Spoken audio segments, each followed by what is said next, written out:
Hello friends, જલપાની રસોઈમાં આપનું સ્વાગત છે। એકદમ વિસરાતી જતી વાનગી આપણા નાની કે દાદીના સમયમાં બનતી આ રેસિપી છે। આજે ફાંગના મુઠિયા બનાવવાની છું, તો શરૂ કરીએ આજની આ રેસિપીને। તો ફાંગના મુઠિયા બનાવવા માટે સૌથી પહેલાં મેં અહીંયા ફાંગના પાન લીધા છે અને આ પાન તમને ગામડામાં વધુ મળી રહેશે અને આનો વેલો હોય છે, તો આ ટાઈપના ફાંગના પાન હોય છે।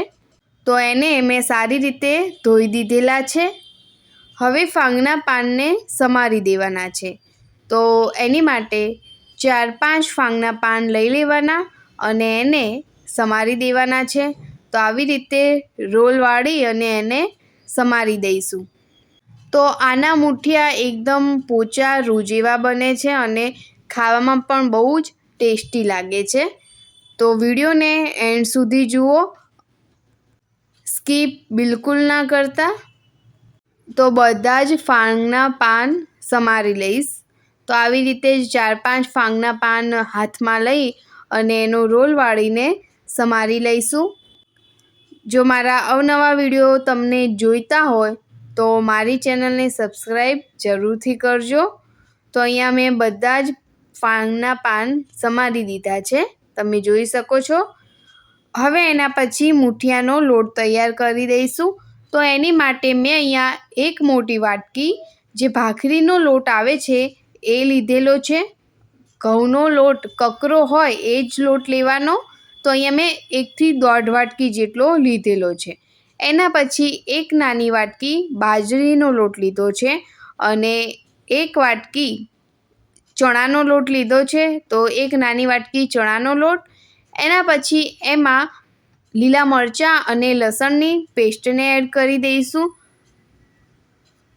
તમે આદું પણ યુઝ કરી શકો છો। એના પછી થોડી હળદર, 1 ચમચી લાલ મરચું પાવડર, અડધી ચમચી ગરમ મસાલો અને સ્વાદ મુજબ મીઠું ઉમેરી દેવાનું છે। એના પછી 2 ચમચી ખાંડને એડ કરી દેવાની અને મોણ માટે 1 મોટો ચમચો તેલ ઉમેરી દઈશું અને બધું જ એકદમ મિક્સ કરી દેવાનું છે। તો અહીંયા મોણ આપણે જે રોટલીમાં નાખતા હોઈએ છીએ એના કરતાં થોડું વધારે નાખવાનું, જેથી જે મુઠિયા છે એકદમ પોચા થશે।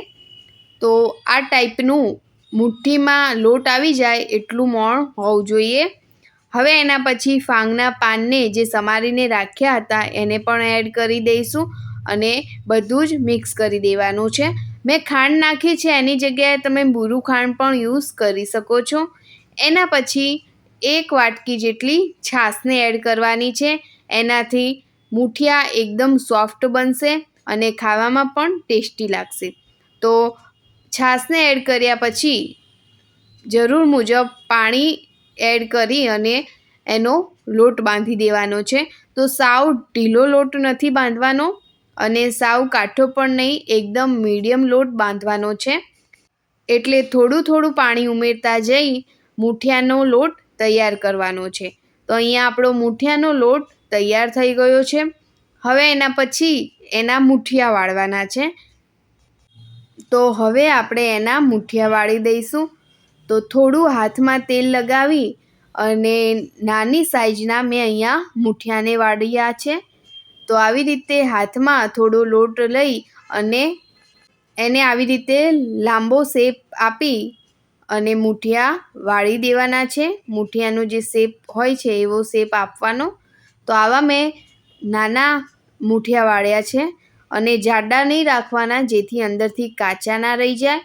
એટલે મેં માપના પાતળા મુઠિયા વાળ્યા છે। તો બધા જ લોટમાંથી આવી રીતે હું મુઠિયાને વાળી લઈશ અને એના પછી મેં અહીંયા ઢોકળિયામાં પાણી ગરમ કરવા મૂકી દીધું હતું અને આપણે મુઠિયાને સ્ટીમ થવા માટે મૂકી દેવાના છે। તો 10 મિનિટ જેવું મુઠિયાને સ્ટીમ થતાં લાગશે। તો 10 મિનિટ પછી આપણે ચેક કરી લઈએ કે મુઠિયા તૈયાર થયા છે કે નહીં। તો આવી રીતે ચપ્પા વડે ચેક કરીએ એટલે ખબર પડી જાય કે મુઠિયા એકદમ તૈયાર છે કે નહીં, અને એને ઠંડા થયા પછી જ કટ કરવાના।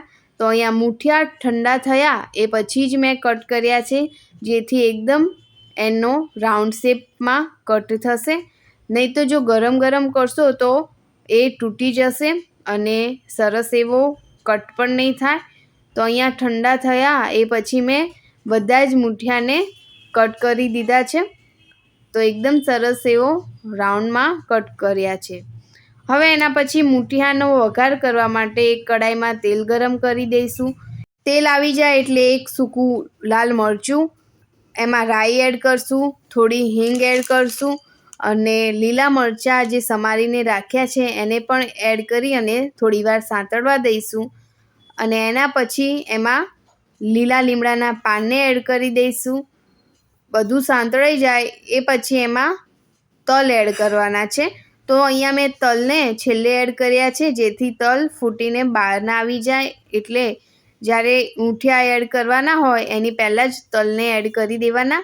હવે આપણે મૂઠિયાને પણ એમાં એડ કરી દઈશું.